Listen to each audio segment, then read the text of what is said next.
Cet amendement vise à engager la création d'un musée national dédié à la colonisation.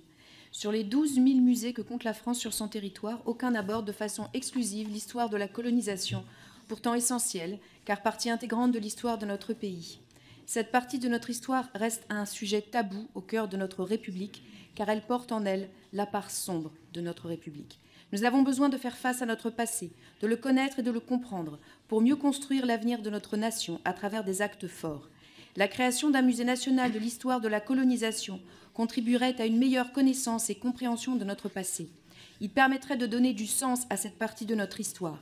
Cet exercice mémoriel est capital pour comprendre comment la France s'est construite, y compris à travers les épisodes récents de la décolonisation, et d'analyser la relation entre ce contexte historique et le racisme actuel qui sévit dans notre société, et la récente enquête menée par l'Union européenne le démontre, s'il en était besoin.